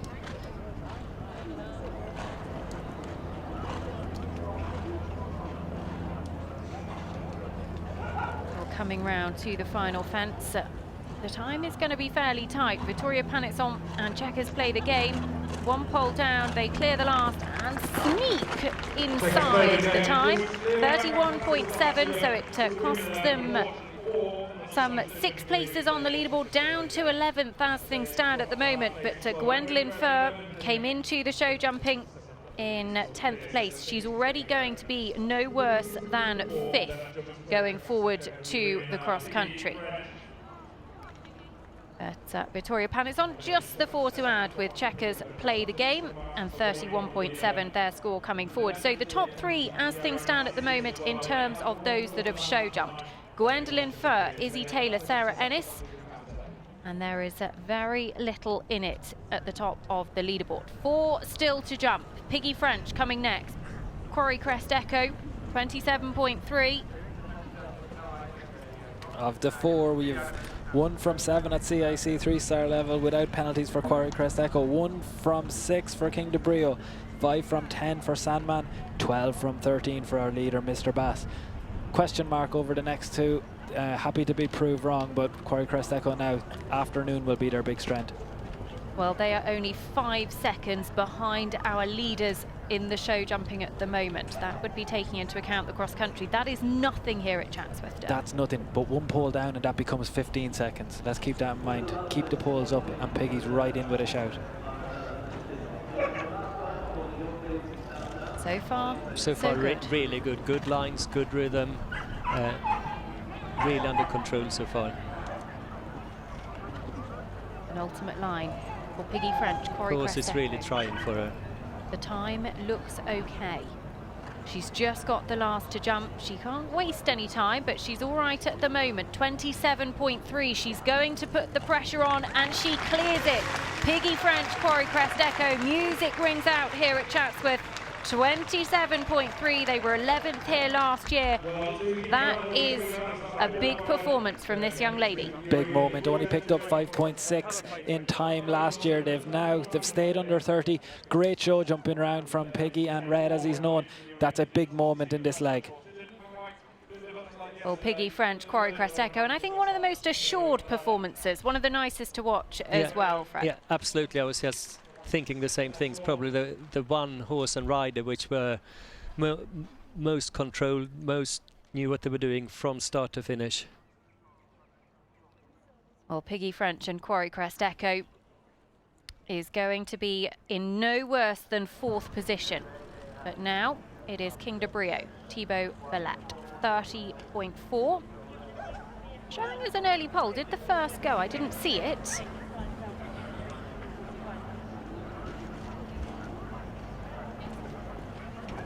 Well, a first fence went, now another has gone as well. That is very expensive for this combination. well, massively, Nicole. 2 down, 20 seconds in the cross country. They've dropped all the way down to 17th at the moment. Key moment for me. We've seen 2 key moments in the last one minute. 3 down. 3 down. I think that's their chances gone. Well, that is a real shame. Thibaut Villette-King de Brio, a horse who's had an individual bronze medal at the European Championships, was part of the French team who won Olympic gold in Rio, and would no doubt be part of the French selectors' plans heading towards the World Equestrian Games. But that is uncharacteristic for this horse as well. Comes around to the last, clears the last, but an expensive round for France for Thibaut Villette-King de Brio. And a real disappointment for them, Fred. Yeah, great shame, and actually did some jumps, some lines really well, but also a few fences we see here, but the horse either goes too forward or in a related distance later on, just running beyond the distance. Such fine margins at the top end of this board. We saw Piggy French come in a moment before. They had reasonably similar records coming in. Piggy French jumped clear. She's in with a huge shout now of winning the big check, and the leg completely gone for this pair. Well, 81% of you at home voted on the SAP Spectator judging app that a Briton would be leading going into the cross country, and I can tell you now, you're absolutely correct, because we've got a British leader and 2 British ladies still to come. The first of them, it is Pippa Funnell with Sandman 7, a horse she owns alongside her mum Jenny Nolan and her long-time mentor and supporter Ruth McMullen. 25.4, cannot afford a pole, which has gone to stay ahead of Piggy French. So Pippa Funnell drops down the leaderboard. That isn't actually too expensive. It only costs her 2 places, but anything else will be very costly indeed. Yeah, and same mistake again. The horse never really gets the hind leg up and out the away. Well, 2 poles down. Pippa Funnell, Sandman 7. 33.4 their score at the moment, drops them down to 13th, 11 places on that leaderboard. And this would have been one of the horses perhaps expected to jump clear in this phase, Derm. Well, possibly. I mean, Pippa Funnell has 145 CIC 3 stars under her belt. That's the most experience of any rider in the field. Izzy Taylor sitting just behind her. She's also jumped more show jumping clears than anyone else in the field. She sits, well, actually, she sits alongside William Fox-Pitt on 58. She's not going to add to that today.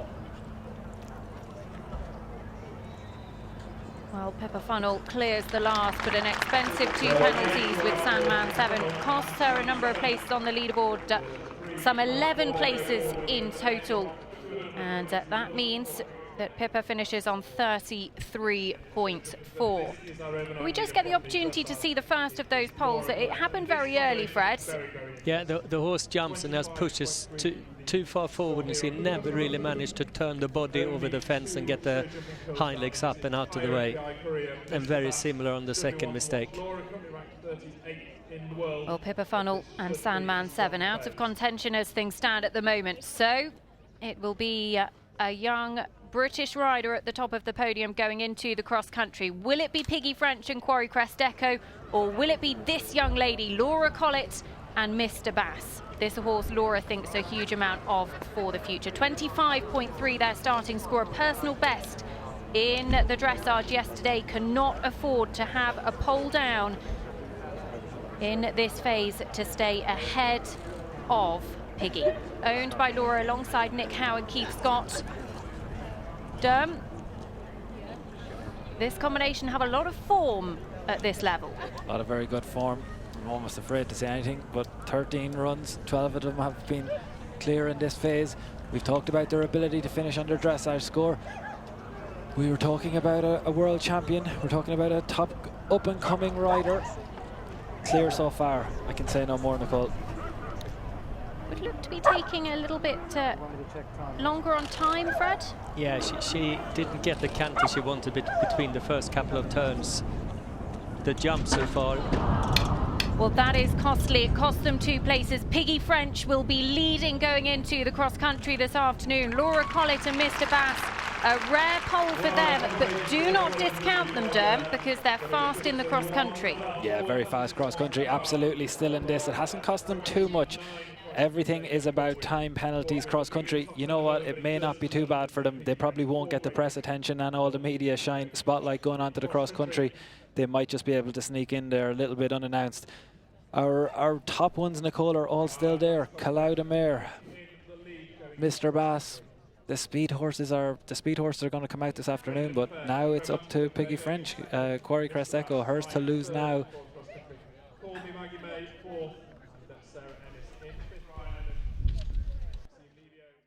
Alex.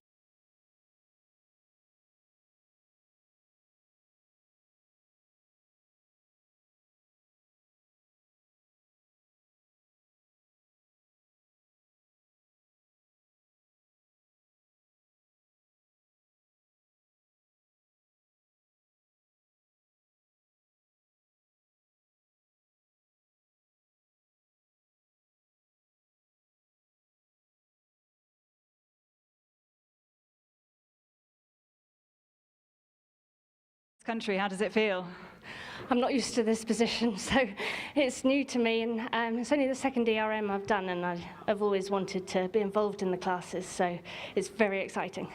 Very exciting. How are you going to go in the cross country? Are you going to really go for it? Absolutely. You don't get this opportunity very often. He's a fabulous horse, and he jumped his socks off today. I mean, he always does jump beautifully, but I quite often do have a rail down on him, and I've been quite angry with myself today before I've even started to think, come on, you don't get these chances very often at competitions like this. So pull your finger out your backside and make something happen, and he was fantastic in here today, and I'm just going to go and do my best, but give it a real go for. You said to me before this round, I think I'm going to have a rail down. I'm not sure which one it's going to be, though, and you didn't have any. No, and I shouldn't have rails on him. He's the best jumper I've got in my yard, and, you know, you saw him today. He looks absolutely fantastic, and he always jumps like that, but just finds one. And it's been annoying me, so it's just a great relief to jump around that I know he can do.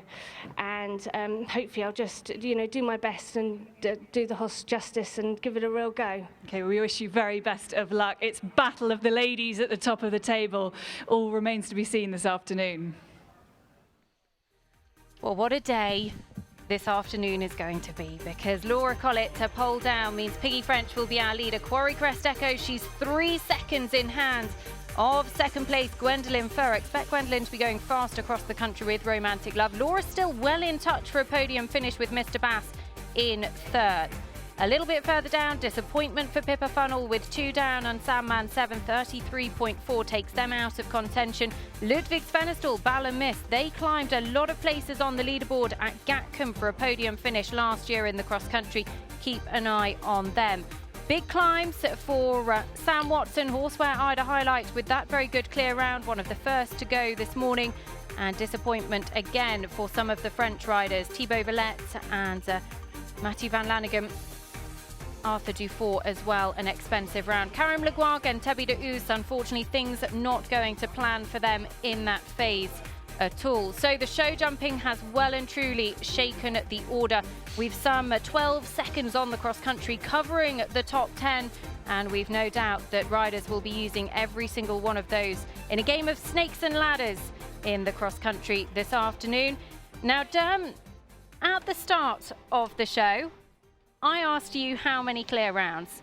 You said 9, and we have had 9 clear rounds. I love it when Equa ratings are right, and you nailed it. I think it might be a little bit unfair to say I nailed it, because I really thought that last one was going to be cleared. You know, there was a couple of rounds in there that probably I didn't expect to be clear. There was a couple of rounds I think that that had a pull down that we didn't. But generally, when you look at the macro, when you look at the slightly bigger picture, yeah, it tends to follow the numbers. I've been telling you this for years, Nicole. Always follows the Equa ratings numbers. Fred, show jumping influential. Was it about how you expected when you walked it? Yeah, I think so. And it was just after seeing the first 2-3 riders go, we thought maybe the track was a little bit easier than it was, but I thought it turned into great sport. And I think really fitting that Piggy ended up on the top of it. Probably technically the best round of the afternoon for me. How much effect did the ground jury changing that time allowed by 3 seconds have, do you think? It shouldn't have made that much difference, but I think in the rider's mind, probably quite a lot. A big psychological game. This afternoon, cross-country Derm, Chatsworth, all about the speed. You tell us that. How many horses have made the time here at this level? 5. 5 from how many? We are now We've had some competition at this level today, so we're over 1,300. We're probably about 1,350. So since 1999, and 5 of them have made the time. 4 of those have been Event Rider Masters competitions. In the last Is it doable 2 years? today? I think it is doable today. I've been doing my research. I've been asking riders. They think it's gettable, so a lot of them are going out to do it. The word of warning that I would give you, the average time penalties at Chatsworth. If you think that was influential out there, if you think yesterday was influential, the average time penalties at Chatsworth is 20.9. All to play for is the point. Wherever you are, if you're 30th, Matthew Van Lanagan, Trublafette, he's sitting in 30th position. He can still get back up there. That's a big ask, but we get the point that it is all about speed this afternoon. 22 seconds covers the top 20. 3 seconds is the buffer that Piggy French has in hand over Gwendolyn Fur, Romantic Love. France dominated the podium here 2 years ago. Can they take the top spot again, or will it be a British win on home soil? Well, one thing is for certain, you're not going to want to miss any of the action on Ian Stark's track. Make sure you tune in. We'll be bringing you all of the action live from 3:30. So take a quick break. We'll be back very shortly.